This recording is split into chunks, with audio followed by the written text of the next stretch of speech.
నూలు నూలులో శతాబ్దాల గౌరవం, పట్టు పరంపరకు ప్రతీక, సంప్రదాయానికి శాశ్వత చిరునామా సఖీ. బంగారం మార్కెట్లో మరోసారి సంచలనాలు నమోదవుతున్నాయి. అకస్మాత్తుగా రేట్ కరెక్షన్, అది కూడా పెద్ద ఎత్తున జరుగుతుంది. రాబోయే రోజుల్లో ఇంకా మార్కెట్లో ధరలు పడే అవకాశం ఉందంటారు. ఇది ఎంతవరకు వాస్తవం విశ్లేషించేటువంటి ప్రయత్నం చేద్దాం. మనతో పాటు బిజినెస్ అనలిస్ట్ ప్రశాంత్ గారు ఉన్నారు. ప్రశాంత్ గారు నమస్తే. నమస్తే అండి కేశవ్ గారు. ప్రశాంత్ గారు, ఇప్పటివరకు ఏంటంటే ఒక దగ్గర ఫ్రీజ్ అయిపోయింది. ఆ 155, 154 నుంచి 156 మధ్యలోనే ఉంది బంగారం ధర అనే అభిప్రాయం ఉంది. ఒకేసారి మేజర్ కరెక్షన్ జరుగుతుంది, 3-4 వేలు పడిపోతుంది రేట్ అని చెప్పని సంకేతాలు వస్తున్నాయి. ఏంటి మార్కెట్ పరిస్థితి ఎలా ఉంది? మీరు చూసారంటే కేశవ్ గారు, నిన్న అయితే one of the biggest drops అండి గోల్డ్ అండ్ సిల్వర్ కి. ఖచ్చితంగా మీరు చూస్తే December 8, 2025లో ఆల్ టైమ్ లో ఉండే గోల్డ్ ప్రైస్ అండి. ఈ పరిస్థితుల్లో అంటే నేను US డాలర్స్ లో చెప్తాను, 4180, $4,200 1 ounce గోల్డ్. అంత లోయెస్ట్ ట్రేడ్ గత 6 నెలల్లో ఎప్పుడు కూడా జరగలేదు. ఆ రేట్ కి నిన్న వెళ్ళింది.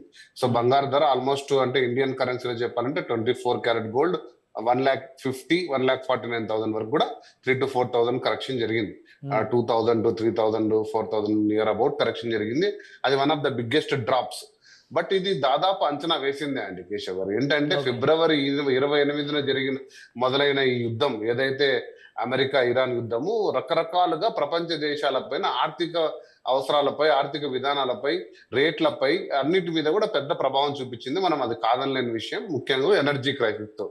బట్ అది సమస్య పోతుంది అనుకున్న తరుణంలో ప్రతిసారి కూడా మళ్ళీ ఏదో ముందుకు రావడం, తిరిగి ఇజ్రాయెల్ దాడి చేయడం, అమెరికా వార్ను చేయడం, మళ్ళీ సెల్ఫ్ డిఫెన్స్ అంటూ తిరిగి అమెరికా కూడా ఇరాన్ మీద దాడి చేయడం.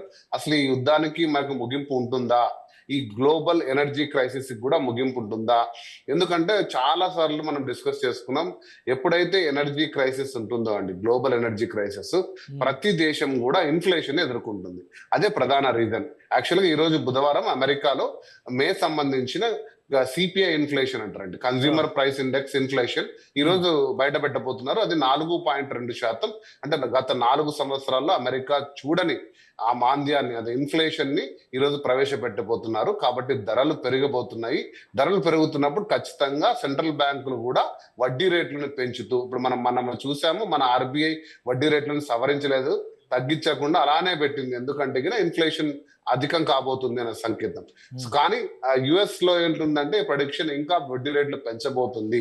వడ్డీ రేట్లు పెంచితే మనకు బంగారు తోటి ఎటువంటి ఇంట్రెస్ట్ రాదు. కాబట్టి ఈ ఇన్వెస్టర్స్ అందరూ కూడా US ట్రెజరీ బాండ్స్ ఇంకా ప్రియమయ్యి, డాలర్ ఆల్రెడీ పవర్ఫుల్ గా ఉంది. అందులోనూ US లో మోర్ జాబ్స్ ఇస్తాము అనే ఒక సంకేతం కూడా వచ్చింది. సో ఇవన్నీ ముఖ్యంగా కారణాలతోటి ఈ ప్రాఫిట్ బుకింగ్ ఒకటి జరుగుతుందండి. ఇంతకు ముందు గోల్డ్ ఎప్పుడు కూడా ఒక ఇన్సూరెన్స్ అసెట్ గా తీసుకొని అలా ఇన్వెస్ట్మెంట్ చేసుకొని ఎప్పుడో ఆర్థిక అవసరాలు వచ్చినప్పుడు, అత్యవసరంగా ఉన్నప్పుడు సెల్ చేసే గోల్డ్ ఈ రోజు ఒక స్టాక్ మార్కెట్ లో టైపు మనకు అనుకున్న టార్గెట్ రీచ్ అయితే అమ్మేయడం, మళ్ళీ కొంచెం పడిపోతూనే కొనడం లాంటి ట్రేడింగ్ ఎక్కువ అవడం వలన ఈ CPI ఇన్ఫ్లేషన్ కూడా ఈ రోజు రావడం అనే ఒక సంకేతం తోటి ప్రధానంగా ఇప్పుడు జరిగిన కరెక్షన్. కాకపోతే దీనికి అంతర్లీనంగా చూసుకుంటే US ఏదైతే ఎనర్జీ క్రైసిస్ ఉందో అదే ప్రధాన కారణం. ఎందుకంటే అది సమస్య పోకపోవడం వల్లనే మనం గత 3 నెలలుగా బంగారం ఎంత ఒడిదుడుకులు పోతుంది. 1.20 చూసాము, 1.45 వరకు చూసాం. ఒకనొక దశలో మీరు నేను 1.40 దగ్గర కూడా డిస్కస్ చేశాం. మీరేంటంటే 1.40 నుంచి ఇంకా కిందకి పడుతుందా, నిలబడుతుందా అంటే మళ్ళీ తిరిగి పడుతుంది. ఎందుకంటే బంగారంకు సహజంగా ఆ యొక్క గుణం ఉంది. ప్రపంచ దేశాల్లో అందరి దగ్గర చాలా ఎక్కువగా నిల్వలు ఉన్నాయి కాబట్టి అంత ఈజీగా పడిపోయేది కాదు. బట్ కాకపోతే సామాన్యుడికి అర్థం కాని రీతిలో ఉంది. కొనాలా వద్దా, ఇది నిజంగా నిలబడుతుందా, ఈ బంగారం మీద మనం పెట్టుకున్న మోజు నిజంగా మా పిల్లలకు కానీ ఫ్యూచర్ లో భవిష్యత్తుకు ఉపయోగపడుతుందా, లేదా క్రాష్ అయిపోయి మన ఆస్తుల్ని హరిస్తుందా అంటూ ఉన్న అంచనాలని అవి ముందుకు పోతుందండి. ఏ ఆర్థిక నిపుణుడు కూడా ఖచ్చితంగా ఇది అని చెప్పలేని స్థితికి బంగారు చేరుకుంది. కాకపోతే నేను ఎప్పుడు చెప్తున్న విధంగా చెప్తున్నాను, స్థిరమైన వాల్యూ ఎప్పుడు గోల్డ్ ఉంటుందండి. మరి అంతగా 140 కంటే కింద పడిపోయే ప్రైస్ అంటే ఒకటి, ఇప్పుడు ఈ ఇన్ఫ్లేషన్, ఇంట్రెస్ట్ రేట్స్ రివిజన్, వీటి ఫలితంగా 1,20,000 వరకు కూడా తగ్గే ఛాన్సెస్ ఉంటాయని ఒక ప్రచారం జరుగుతుంది. ఎంతవరకు నమ్మొచ్చు దీన్ని? చాలా మంది వెయిట్ అండ్ సీ, ఇంకా పడుతుందేమో చూద్దాం అనే ఆశ కూడా ఉంది కదా. 4,000 అంటే నేను ఒకటి చెప్తున్నాను, నా అంచనా కాదు, నేను శాస్త్రీయంగా చెప్తున్నాను. ఎందుకంటే నాకంటే పెద్ద సంస్థ అయిన సిటీ గ్రూప్ వారు నిన్న ఒక ప్రెడిక్షన్ ఇచ్చారు. ఈ 6 నెలల్లో బంగారం అనేది తిరిగి $4,500 వెళ్తుందంటే 1,70,000 వరకు వెళ్ళొచ్చు. అంతకు మించి వెళ్ళకపోవచ్చు డిసెంబర్ అనేది. ఇంతకు ముందు అంచనా 2 లక్షల నుంచి 2.5 లక్ష ఉండే అంచనాన్ని సవరించి 1.70 1.80 వరకు వెళ్తుంది అనేది ఒక అంచనా. అది ఎక్కడ కూడా మారలేదు. కానీ షార్ట్ టర్మ్ లో అంటే ఈ డాలర్ అనేది బలపడుతూ వెళ్తుంది. డాలర్ బాండ్స్ మీద మోజు పెరగడం వల్ల ఇన్వెస్టర్లు తమ దగ్గర ఉన్న మెటల్స్ నమ్మి తిరిగి డాలర్ బాండ్ మీద ఇన్వెస్ట్ చేస్తున్న తరుణంలో 4,000 వరకు కూడా పడే సందర్భం. అంటే ఇప్పుడు 4,200 అంటే మీరు చూస్తే ఇంకొక 5% మీరు లెక్కేసుకుంటే దాదాపుగా 145 వరకు వెళ్ళొచ్చు, లేదా 140. కేశవ్ గారు 1.20 అనేది ప్రొడిక్షన్ ఏ సంస్థ కూడా చేయలేదు. అది గోల్డ్మెన్ సాక్స్ కావచ్చు, సిటీ గ్రూప్ కావచ్చు, ఇంకొకరు కావచ్చు, లేదా ఆర్థిక గోల్డ్ ని ఒక 3 years గా నేను నిశ్చితంగా పరిశీలిస్తున్న విధానంగా కూడా నేను చూస్తే 120కి అయితే గోల్డ్ వెళ్ళే అవకాశం లేదు. మీరు చూడండి 145కి వస్తే మళ్ళీ ఎవరైతే ప్రాఫిట్ బుక్ చేసుకున్నారో వాళ్ళే వచ్చి తిరిగి మళ్ళీ మెటల్ మీద ఇన్వెస్ట్ చేసి మళ్ళీ 155 166 లో ఖచ్చితంగా దాన్ని ప్రాఫిట్ బుక్ చేసుకునే అవకాశం ఉంది. కాబట్టి 120 అయితే అసలు అటువంటి అంచనా ఎక్కడా లేదు. నేను కూడా దాన్ని నమ్మద్దని చెప్తాను. సో ఇప్పుడు మీరు ఇండివిజువల్ బయర్స్కి ఏం చెప్తారు? ఖచ్చితంగా రైట్ టైము. మీరు ఇప్పుడు ఈ 1 month కింద వెయిట్ చేస్తే మీకు దాదాపు 140 to 145 మధ్యలో కూడా దొరికే అవకాశం ఉంది. మీరు ఒక పెద్ద ఇన్వెస్టర్ అయితే కనుక ఈ పీరియడ్ ని క్యాష్ చేసుకోవచ్చు ఖచ్చితంగా.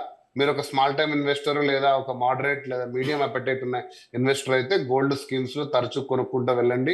ఖచ్చితంగా దాన్ని మాత్రం ఆపద్దు. గోల్డ్ అనేది మీ అసెట్స్ లో ఖచ్చితంగా 10 to 15% పెట్టండి. ఈ ఒడిదుడుకుల్ని మీరు ఎటువంటి పరిస్థితుల్లో కూడా చూడొద్దు. ఎందుకంటే ఇవి ప్రస్తుతం టెంపరీగా ఎనర్జీ క్రైసిస్ వల్ల, యుఎస్ ఇరాన్ యొక్క యుద్ధం వల్ల, లేదా డాలర్ బలపడుతున్న సంకేతాలు, ఇన్ఫ్లేషన్, వీటి కారణాలు వెళ్తుంది. కానీ గోల్డ్ తిరిగి తన ఫామ్ ని ఖచ్చితంగా తెచ్చుకుంటుంది. అప్పటి వరకు మీరు కొంచెం ఓపిక్ గా ఉండాలి. ఈ అవేర్నెస్ ఏదైతే ఈ నాలెడ్జ్ ని మీరు పెంచుకొని మీ డెసిషన్స్ ని కరెక్ట్ గా చేసుకోండి అని చెప్తాను నేను. రైట్ సార్, థ్యాంక్ యూ విశ్లేషణ అందించినందుకు. ఇది మార్కెట్లో ఉన్నటువంటి పరిస్థితిని బట్టి బంగారం ధరల్లో మరికొంత రివిజన్ వచ్చేటువంటి అవకాశం ఉంది. అయితే 1,40,000 నుంచి 1,45,000 కంటే తక్కువకి దిగేటువంటి అవకాశాలు అయితే కనిపించట్లేదు అంటున్నారు.